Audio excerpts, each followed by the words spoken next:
ఆగ్నేయ మూల. ఇది తూర్పు దక్షిణ భాగాలకు మధ్య మూలకి ఆగ్నేయ మూలగా వ్యవహరిస్తూ ఉంటాం. ఈ మూల నైరుతి కన్నా పల్లంగాను, వాయువ్యం ఈశాన్యం కన్నా ఎత్తుగానే ఉండాలి. ఈ మూల కూడా కరెక్ట్గా 90 degrees, అంతకంటే కొంచెం ఎక్కువగా అయినా ఉండొచ్చు, పర్వాలేదు. 90 degrees కన్నా ఎక్కువగా ఉన్న ప్లాట్లు ఆగ్నేయముఖంగా తిరిగి అనర్థాలు ఏర్పడుతూ ఉంటాయి. అంచేత 90 degrees ఉండేలాగానే చూసుకోవాలి. ఆగ్నేయ భాగం పల్లంగా ఉంటే ఇంటి యజమానురాలు దీర్ఘ వ్యాధిగ్రస్తురాలు అవుతుంది.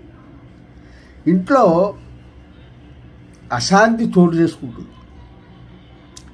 దీని ప్రభావం వల్ల ఇంట్లో రెండవ సంతతి పైన విస్తృతంగా ఉంటుంది. అంచేత ఈ ఆగ్నేయ మూల కూడా కరెక్ట్గా 90 degrees ఉన్నట్టుగా చూసుకుంటే అన్ని విధాలుగా శ్రేయస్కరం. అంటే తూర్పు దక్షిణ మధ్య మూలని మనం ఆగ్నేయ మూల అంటూ ఉంటాం కదా. ఇది చక్కగా 90 degrees ఉండాలి. ఇది ఆగ్నేయం ఒక 90 degrees కన్నా ఎక్కువ ఉంటే మాత్రం ఆగ్నేయముఖంగా తిరిగి అనర్థాలు ఏర్పడతాయి.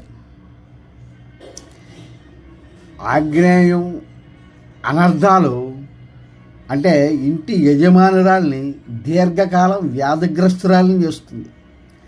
ఇంట్లో అశాంతికి అవకాశం కల్పించిన వాళ్ళం అవుతాం. దీని ప్రభావం గృహంలో నివసించే రెండవ సంతతి పైన కూడా విస్తృతంగా ఉంటుంది. కాబట్టి ఈ ఆగ్నేయ మూల కూడా కరెక్ట్గా 90 degrees ఉండడం అన్నది శ్రేయస్కరం. ఇది నేను చెప్దాం అనుకున్న విషయం. దయచేసి మన ఛానల్ని ఒక లైక్ చేయండి, అదేవిధంగా సబ్స్క్రైబ్ చేయమని కోరుకుంటూ సెలవు తీసుకుంటున్నాను. జై గురుదత్త.